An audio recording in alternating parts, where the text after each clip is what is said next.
guys, this is Julius, or WhisperForPresident, and I hope all you doing well.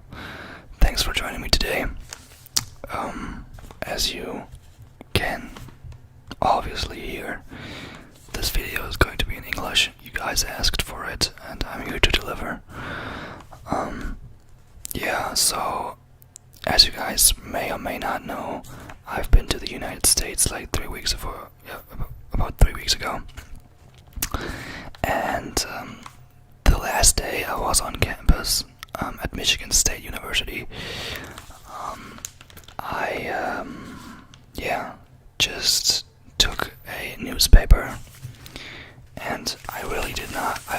I've got no clue what I wanted to do this video about and what this video would be about.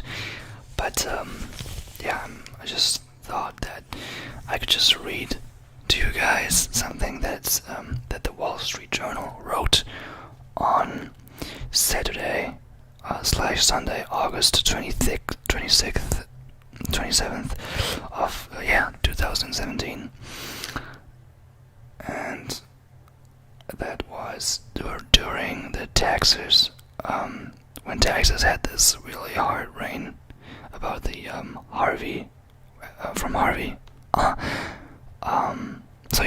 I'm just going to read some things about this. Wait, I don't have to read about something that has affected one of you guys, probably, or maybe I don't want you to think about it as right now, as you want to relax. So here's a section about sports. Pro golfers love their putters until they see another one. Is that interesting though? No, I don't think so. Okay, let's read about the boxing here. It says, a master at not getting hit. I think that was before the Mayweather and Conor McGregor fight. So let's just go. Hit and don't get hit. It's one of boxing's most popular.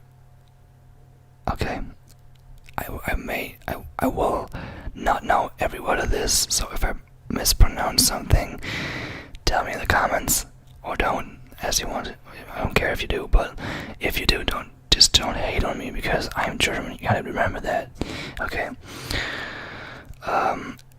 Hit and don't get hit. It's one of boxing's most popular axioms. I don't know. Floyd Mayweather is without a doubt the greatest boxer of his generation when it comes to administering a great deal of punishment while absorbing a little. But how does he compare to boxing's all-time legends? And how does he compare, in particular, to the man known as the greatest of all time, the 3-time heavyweight champion Muhammad Ali? In preparation for an upcoming biography of Ali, I asked Kambu Box Incorporative or something like that, which provides statistical analysis of fights, to review Ali's pro fights, count every punch, and compare him to other great fighters, past and present, creating data that was not available during Ali's career. Let's be clear that stats don't tell the whole story in boxing. They don't measure a fighter's heart or chin.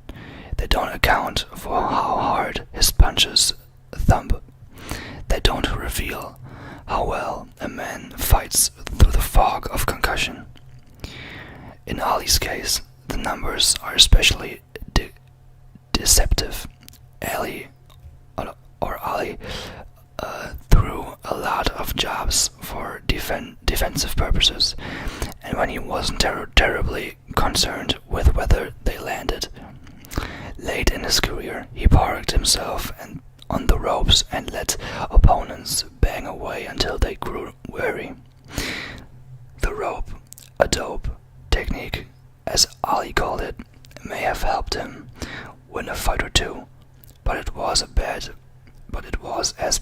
his statistics as it was for his long-term health. All that being said, many will be surprised at how poorly Ali rated statistically. My phone, I hate it sometimes.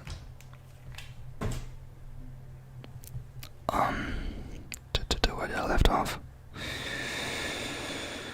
At all that being said, no, I read this already.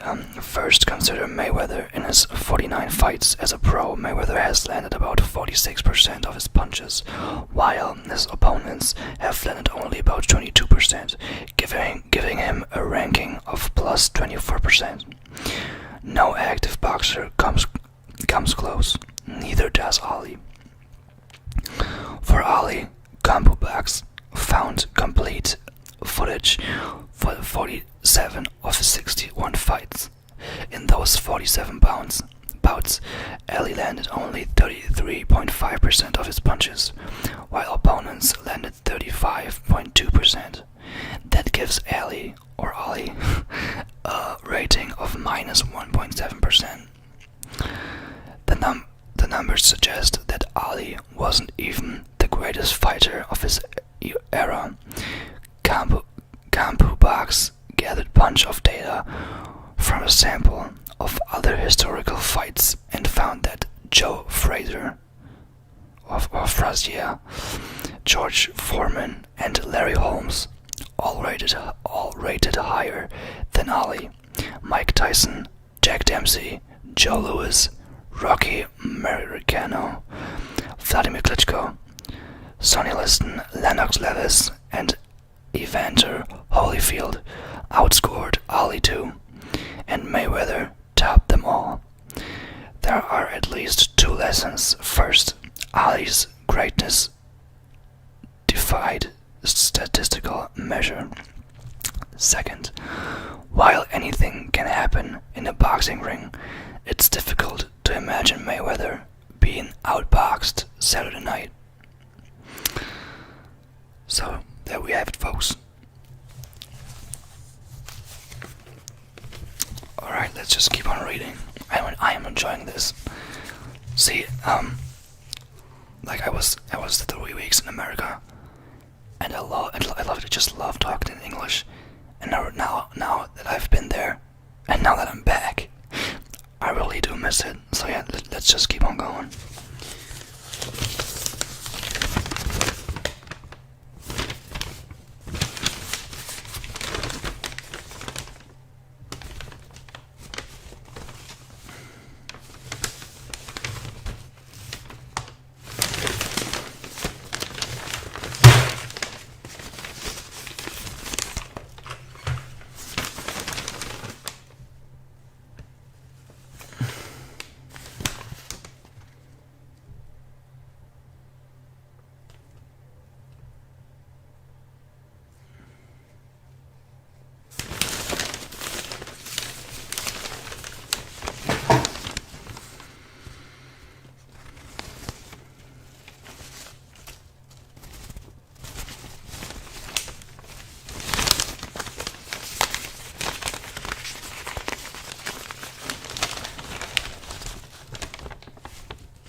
Article by who's it off?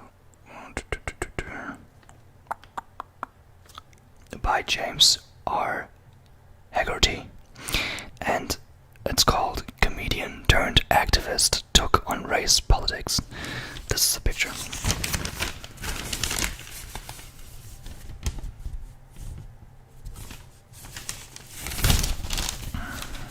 Okay, let's go. Before Dick Gregory could introduced himself as a nightclub entertainer, he had to look like one. In the late 1950s, when he wasn't washing cars or selling mail, he bought clothes on credit and talked his way onto saloon stages on Chicago's South Side. Quote, I feel I was selling a talent that wasn't really mine yet. End of quote. He wrote in his 1964 memoir, quote, nigger, quote, end. How do I quote? I forgot how to quote. Never mind. He watched other comedians. He sourced newspapers and magazines, listened to comedy records, and went to the library for musty old books of humor. He was seeking what people were thinking about and what made them laugh. Laugh. I'm not British. It's a laugh. Reaching the top, he realized, required winning over white audiences, where he would face hostility from some and pity from others, neither conducive to laughter. I've got to hit them fast before they can think, he wrote. I've got to go up there as an individual, first a Negro, second. I've got to make jokes about myself before I can make jokes about them and their society. When someone yelled a racial epithet, okay, I'll spell this word for you. E-P-I-T-H-E-T. I don't know how to pronounce it. He was ready. You hear what that guy just called me? Roy Rogers' horse. He called me a trigger. By 1961, Mr. Gregory was a star, celebrated in Time magazine, cracking edgy jokes on national TV, on stage with a cigarette as his only prop. He could afford to take his family to Hawaii and pay cash for his new suits. He bought them like jelly beans. It wasn't enough. The civil rights movement diverted him from the clubs to the streets. He joined marches across the South, was jailed with other demonstrators, was spat upon, and endured a beating. Mr. Gregory died August 19th in Washington after suffering what his family described as an erotic rupture. He was 84. His stinging lines live on. You know the definition of a Southern moderate? He asked one audience. That's a cat that'll lynch you from a low tree. Richard Claxton Gregory was born on October 12th, 1932, and grew up in St. Louis. His father was mostly absent. His mother cleaned houses and collected welfare to feed her 6 children.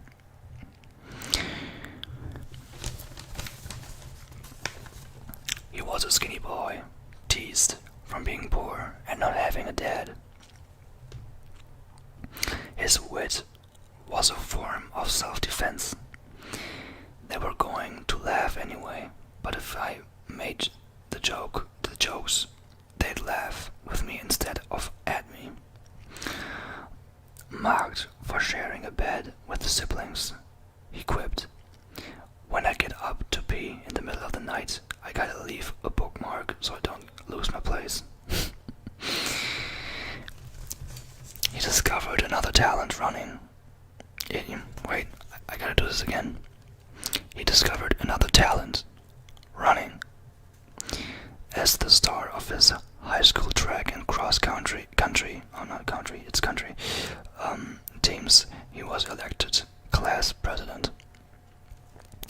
A coach helped him get an athletic scholarship at Southern Illinois University in Carbondale. As a college jock, he was furious when restaurants that served his white teammates wouldn't serve him. Drafted by the army in 1954, he entertained troops. After 2 years of service, he returned to the university, but dropped out and moved to Chicago. The big break came in January 1961, when a comedian performing at the Playboy Club fell ill. Mr. Gregory was called in as a substitute and faced a convention of frozen food executives from the South. He told them about walking into a restaurant. This white waitress came up to me and said, "We don't serve colored people here." I said, "That's alright, I don't eat colored people. Bring me a whole fried chicken."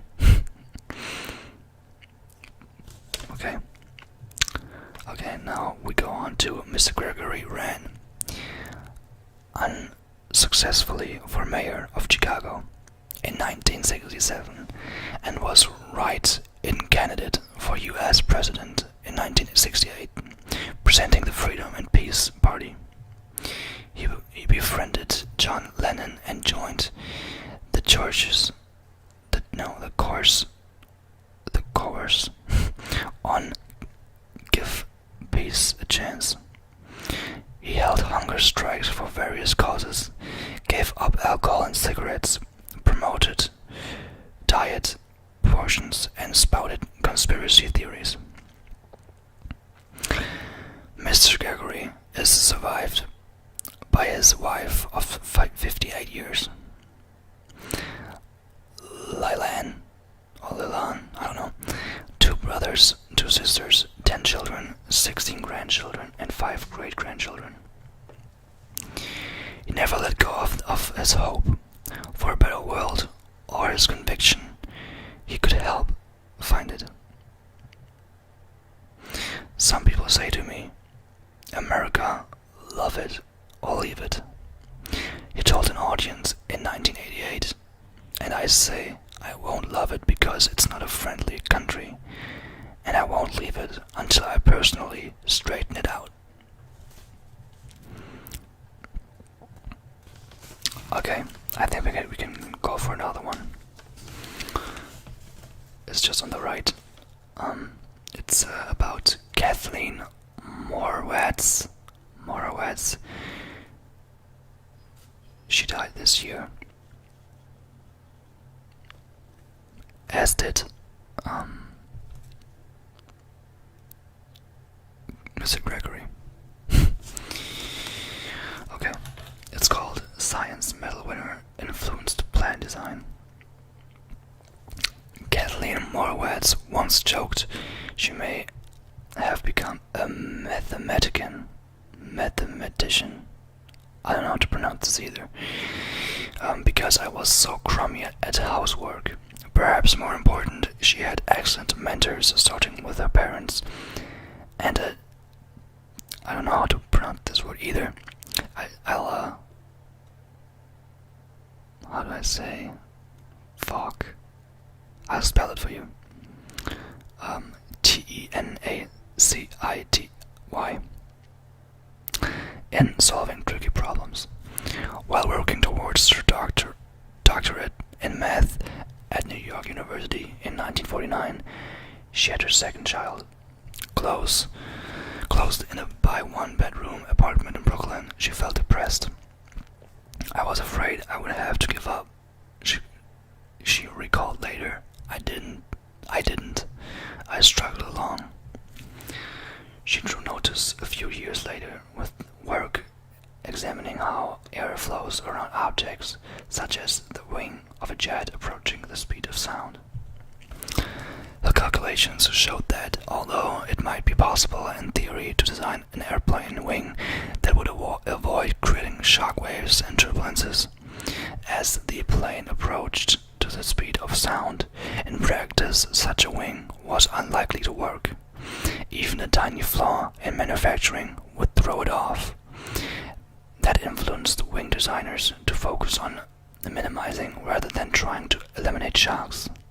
In 1984, she became director of the current Institute of Mathematical Science at New York University. In 1998, she won the National Medal of Science. Dr. Morawetz died August 8th at home in New York. She was 94. That's pretty cool and sad, but like, she was 94. I hope she died peaceful. Okay.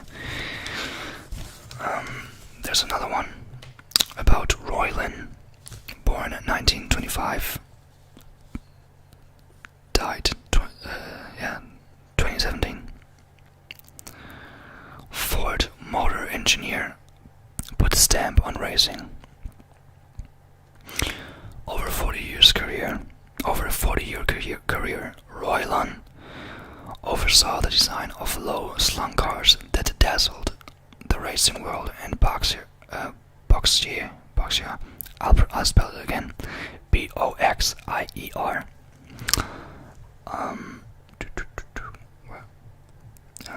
Ones that pleased soccer moms and dads in suburbia.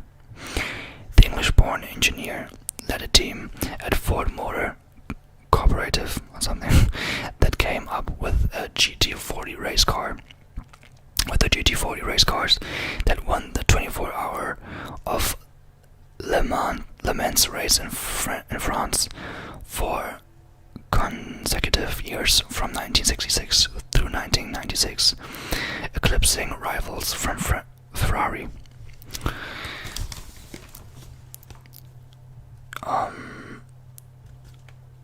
He later headed the design of the original Jeep Cherokee. No, not karaoke. I'll spell it again. Cherokee. A huge seller introduced by American Motor Corporations in 1983 and a forerunner of today's sport utility vehicles.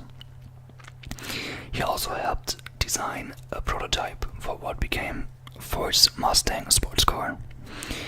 For Ford, victory at Le Mans in the 1960s was a huge deal. Henry Ford III, head of marketing for Ford's racing activities, said in a 2016 interview recorded to mark Mr. Lund's induction into the Automotive Hall of Fame in Dearborn, Michigan. It cemented us as a key player in the European auto industry. It cemented us as a key player in the racing industry. Mr. Lund didn't hog the credit. All the thinking doesn't come out of one head, he said. Mr. Lund died August 5th after a stroke in Santa Barbara, California. He was 92. Okay, I'd say we'll leave it at that. I hope you guys enjoyed. If you haven't subscribed yet, please do. I'd really appreciate it if you did. Also, if you enjoyed this video, please give me a thumbs up, or also known as a like. And yeah, I hope you have a great day. I hope this relaxed you a bit. And until then, take care, and I'll see you in the next video. Bye bye.